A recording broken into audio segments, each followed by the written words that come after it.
बड़ी खबर आप तक पहुंचा रहे हैं, जहां आपको बताते चले कि नए मुख्यमंत्री नायब सैनी होंगे। इस वक्त की बड़ी अपडेट, हरियाणा के नए मुख्यमंत्री होंगे नायब सैनी। शाम 5 बजे होगा शपथ ग्रहण समारोह। नायब सैनी हरियाणा के नए मुख्यमंत्री होंगे।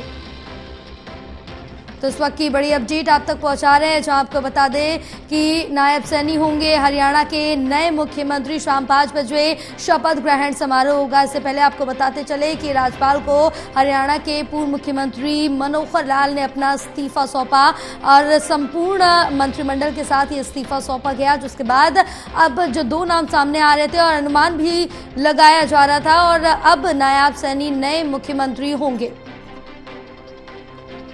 शाम 5 बजे शपथ ग्रहण समारोह होगा और ज्यादा जानकारी ले लेते हैं। हमारे साथ अनिल जी जुड़े हुए हैं।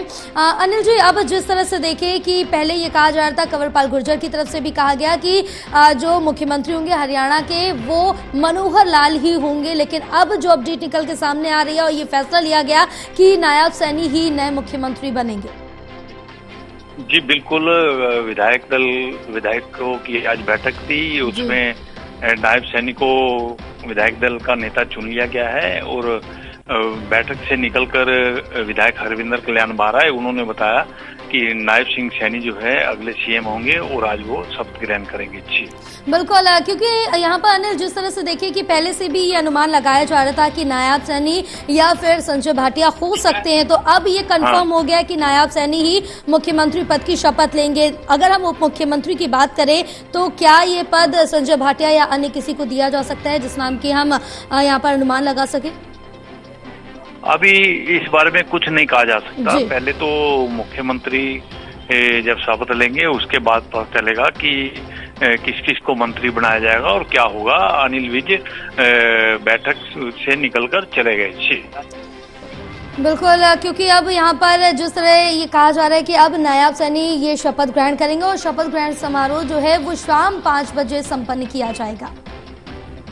जी बिल्कुल, आज राजभवन में 5 बजे का शपथ ग्रहण कार्यक्रम तय किया गया है और मुख्यमंत्री के तौर पर नायब सिंह सैनी जो है 5 बजे शपथ लेंगे। ये जानकारी जो है, जो विधायकों की बैठक थी वहां से निकलकर हरविंदर कल्याण बाराए तो उन्होंने बताया। बिल्कुल, तमाम जानकारी साझा करने के लिए बहुत शुक्रिया आपका। और इस बीच सीधे आपको सुनाते हैं जहां हरविंदर कल्याण ने विधायक दल की बैठक के बाद क्या कुछ कहा है, सुने आप भी।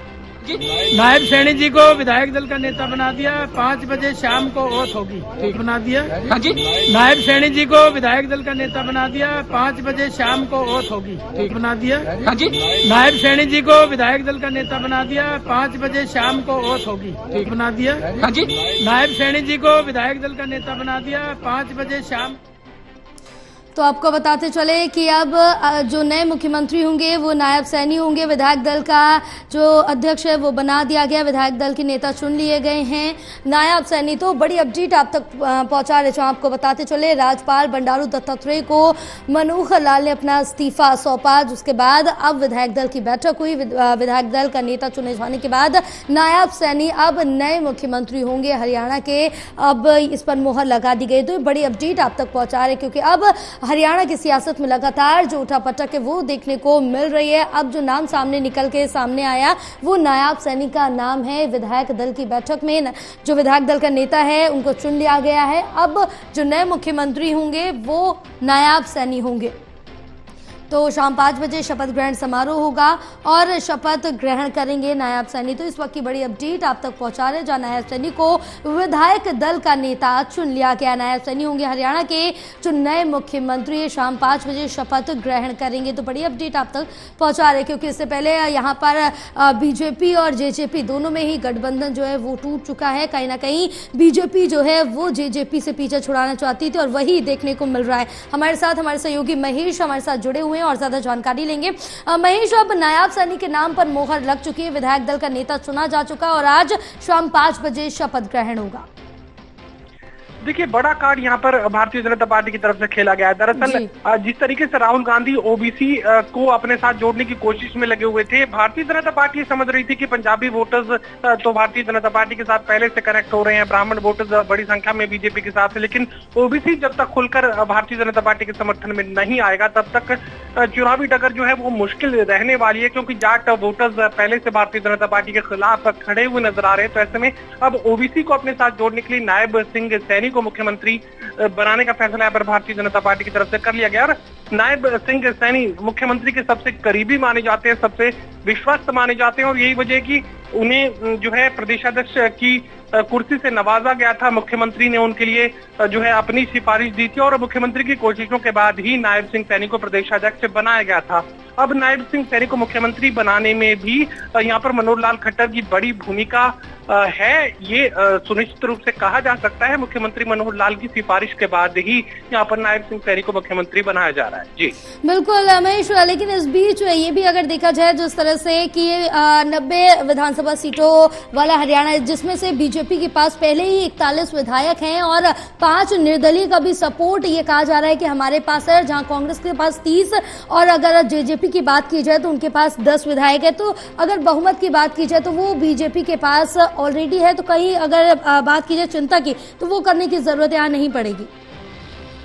कि ये मानकर चलिए कि जननायक जनता पार्टी में अब टूट होनी है। जननायक जनता पार्टी के 5 विधायक यहाँ पर भारतीय जनता पार्टी के खाते में खड़े हुए नजर आएंगे। अगर समर्थन की जरूरत पड़ी तो जननायक जनता पार्टी के 5 विधायक जो है भारतीय जनता पार्टी के समर्थन में खड़े हुए नजर आएंगे। तो ऐसे में सरकार को किसी भी तरह की परेशानी नहीं है और तमाम जो निर्दलीय विधायक हैं, महम के बलराज कुंडू को अगर छोड़ दे तो तमाम जो बाकी निर्दलीय विधायक हैं वो सरकार के समर्थन में पहले से खड़े हुए नजर आ रहे हैं। तो ऐसे में सरकार को अपने कार्यकाल पूरा करने में किसी भी तरह की परेशानी नहीं होने वाली है। और कार्यकाल का भी अगर जिक्र करें तो बहुत ज्यादा कार्यकाल बचा भी नहीं है, करीब 3 महीनों का वक्त निकल जाएगा आचार संहिता के बाद और तमाम जो 4 चरणों के जो चुनाव परिणाम सामने आएंगे लोकसभा चुनावों के, तो करीब 4 महीने 3 से 4 महीने का वक्त इसी में निकल जाएगा। उसके बाद जो है हरियाणा विधानसभा की चुनाव आचार संहिता लग जाएगी। तो बमुश्किल 2-2.5 महीने ही जो सरकार है वो अपने काम को अंजाम दे पाएगी, अपने जो फैसले वो ले पाएगी। उसके अलावा जो ज्यादातर वक्त है वो चुनाव आचार संहिता में निकल जाएगा। तो ऐसे में इस फैसले का सिर्फ सियासी फायदा यहाँ पर भारतीय जनता पार्टी उठाने की कोशिश कर रही है। बतौर मुख्यमंत्री नायब सिंह सैनी अपना परफॉर्मेंस दे पाएंगे, अपनी कोई बड़ी जो है घोषणा कर पाएंगे, ये फिलहाल इसलिए मुश्किल नजर आ रहा है क्योंकि समय और कार्यकाल बेहद कम बचा है। जी बिल्कुल, समय कार्यकाल बेहद कम बचा है और इसमें देखना होगा कि उनकी परफॉर्मेंस क्या कुछ रहती है, क्योंकि जेजेपी की तरफ से ये भी कहा जा रहा था और अहम वजह इसको माना जा रहा था कि 2 सीटों की डिमांड जेजेपी की तरफ से की जा रही थी बीजेपी से कि जो हिसार सीट है और भिवानी महेंद्रगढ़ की सीट उनको दी जाए, लेकिन बीजेपी 10 की 10 सीटों पर चुनाव लड़ना चाहती थी और कहीं ना कहीं पीछा भी छुड़ाना चाहती थी, जिससे आज बीजेपी को निजात मिल गई है। देखिए, हमने पहले दिन ये बात कही थी कि अगर तकनीकी कारणों को समझने की कोशिश की जाए तो भारतीय जनता पार्टी जाट और गैर जाट का जो मुद्दा है वो भारतीय जनता पार्टी के लिए सबसे फायदेमंद और कह सकते हैं कि यही मुद्दा जो है सत्ता के मुहाने तक भारतीय जनता पार्टी को एक बार फिर से पहुंचा सकता था। तमाम जो दूसरे कारक हैं, विकास का जिक्र भले यहाँ पर मुख्यमंत्री ने किया हो, लेकिन एंटी इनकमेंसी भी अच्छी खासी सरकार को झेलनी थी। अब एंटी इनकमेंसी से बचने के तौर तरीके यहाँ पर सरकार की तरफ से अपनाए गए हैं। सबसे पहले तो जाट वोटर्स जिनका ध्रुवीकरण एक पक्ष में यानी कांग्रेस पार्टी के पक्ष में और खासकर ये कहें कि भूपेंद्र सिंह हुड्डा के पक्ष में खड़ा नजर आ रहा था, तो ये भी गलत नहीं होगा। अब जाट वोटों के ध्रुवीकरण को रोकने के लिए ये जरूरी था कि जननायक जनता पार्टी से भारतीय जनता पार्टी अपना नाता जो है वो तोड़ दे और एक तरीके से जननायक जनता पार्टी को सभी सीटों पर अपने उम्मीदवारों को खड़ा करने के लिए ऐसी परिस्थितियां कायम करे कि जेजेपी खुद अपने अलग उम्मीदवार खड़े करे, जिससे जाट वोटर्स के बीच जो है बंटवारे की स्थिति पैदा हो और उसका सीधा फायदा यहाँ पर भारतीय जनता पार्टी उठा पाए और कमोवेश वैसी ही यहाँ पर बिसात बिछती नजर आ रही है। बिल्कुल महेश, क्योंकि दुष्यंत चौटाला की तरफ से पहले भी ये कहा गया था कि यहाँ पर जो ब्रजेंद्र सिंह है उनकी तरफ से ये कहा जा रहा था कि अगर बीजेपी नाता नहीं तोड़ती तो वो कांग्रेस में चले जाएंगे और रविवार को वो कांग्रेस का दामन थाम चुके हैं, कांग्रेस के साथ चले गए हैं। अब ये कहा जा रहा था कि उचाना सीट पर जिस तरह से यहाँ पर आगे विकास हो रहा है, नई नई तकनीकें आ रही है, नई चीजों का आगे बढ़ावा मिल रहा है, वो चीज उस समय पर बीरेंद्र सिंह के समय पर नहीं हो पाया था, जिससे कहीं ना कहीं ये नाराज जरूर है। देखिए, वीरेंद्र सिंह और बृजेंद्र सिंह की परेशानी सिर्फ गठबंधन नहीं था। दरअसल उनका जो वर्चस्व था वो भारतीय जनता पार्टी में खास नजर नहीं आ रहा था। उनकी जो भूमिका है भारतीय जनता पार्टी में ना के बराबर नजर आ रही थी, और यही फैक्टर जो है वीरेंद्र सिंह परिवार समझ रहा था कि लोकसभा की टिकट उन्हें नहीं मिलने जा रही है। लोकसभा की टिकट अगर नहीं मिलेगी और पूरे परिवार को सिर्फ उचाना विधानसभा क्षेत्र तक समेट कर रख दिया जाए और पूरे परिवार को एक टिकट दे दिया जाए जिसमें ये कह दिया जाए कि परिवार का कोई एक सदस्य चाहे तो इसमें अपना नाम भर ले, तो ऐसी परिस्थिति में पूरे हरियाणा प्रदेश की राजनीति से सिमट कर एक विधानसभा क्षेत्र में सिमटे जाने का खतरा यहाँ पर वीरेंद्र सिंह परिवार के सामने खड़ा हुआ नजर आ रहा था। और जिस तरह की राजनीतिक परिस्थितियां भारतीय जनता पार्टी में बनी हुई थी उसमें चौधरी वीरेंद्र सिंह के लिए कोई खास जगह नजर नहीं आ रही थी, ना ही वीरेंद्र सिंह की आवाज कोई सुनने के लिए बीजेपी में तैयार था। तो ऐसे में उन्हें लगा कि चूंकि जाट वोटर्स का ध्रुवीकरण भी यहाँ पर कांग्रेस पार्टी की तरफ हो रहा था और उचाना जो विधानसभा क्षेत्र है वहां पर निर्णायक जो वोट की संख्या है वो जाट वोटर्स की है, तो ऐसे में उन्हें अपने विधानसभा क्षेत्र में भी बेहद विपरीत परिस्थितियों का सामना बीजेपी में रहकर करना पड़ता। तो इसी वजह से कांग्रेस उनके लिए फायदे का सौदा था, जो कि यहाँ पर वीरेंद्र सिंह परिवार ने चुनने का काम किया है।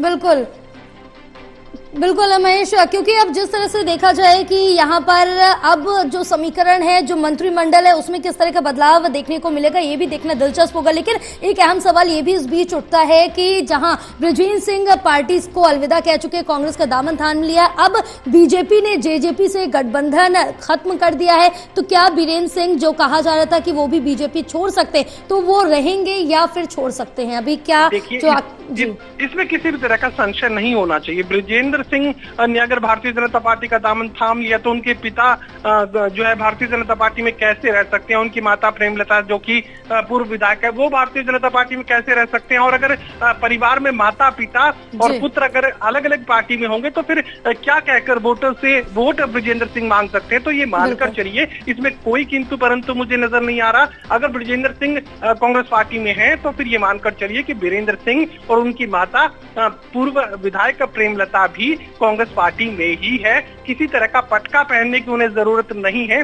बृजेंद्र सिंह जिस पार्टी में, यकीनन फिर उनके माता पिता भी उसी पार्टी में मान लिए जाएंगे।